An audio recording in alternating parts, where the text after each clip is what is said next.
Hello and welcome to Think About It, where we have just two primary goals. One, to get you to think about it, and two, to just make more sense than Keith Olbermann. You have most likely at some point asked yourself this question: what is our country coming to?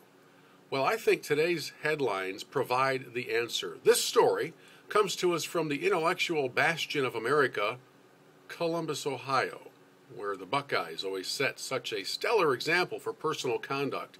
A Burlington coat factory store is the scene as a lady by the name of Linda Brown enters and declares loudly to all of the shoppers within that she has just won the lotto and would like to pick up all of their purchase costs up to $500. As you can imagine, it set off quite a frenzy within the store of people even gathering up things they didn't need because somebody else was going to pick up the tab. They were also calling family and friends to come rush to the store because this lady was here to give them something for nothing. And it caused quite a riot when she said, "I've got to leave for a couple of minutes to grab some money. I'll be right back." She didn't have any money. She didn't win the lotto. While most of the media would love to focus on the fact that this mentally incapacitated lady set off quite a firestorm with her delusions of grandeur, I think instead what happened next serves as a pretty sobering reminder of where this nation is headed. Because people began to storm out of the store carrying the things they had gathered for her to buy, but they didn't plan to pay for because they were promised it was free. They began to overturn the racks and the stacks of clothing within the store, creating what one account of the Associated Press said looked like a hurricane had gone through the store. They began pushing and shoving and shouting and screaming and swearing and yelling and acting like an unruly mob, kind of like the Tea Party protesters, only none of them were arrested.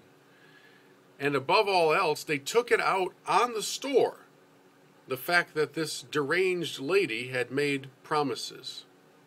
Why? Because we now live in a nation that feels entitled to get something for nothing. Everywhere we turn, we are being promised by the Obama administration that you don't have to do a thing. We'll just punish those who do work hard and give it to you. I believe the words that he shared with Joe the plumber. Remember back before the election, before we were a socialist nation, when Joe just innocently asked him what he thought about all that stuff, and he said, "Well, we've got to spread the wealth around."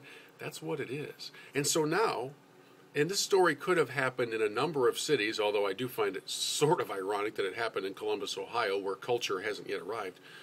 But I digress as a Wolverine fan.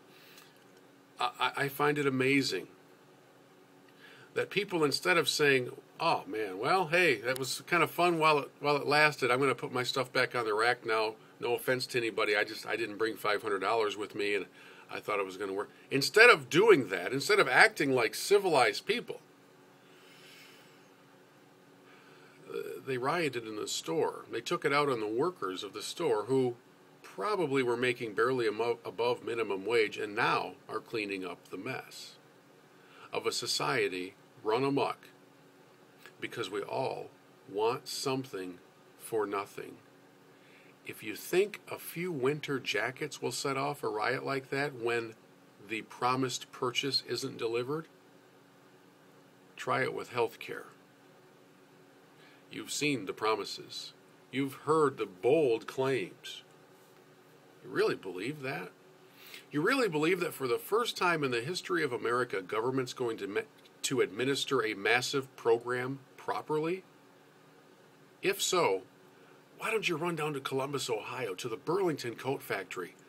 I know there's a lady coming by pretty soon who's going to pick up all your purchases. Hurry, get there. Think about it, would you?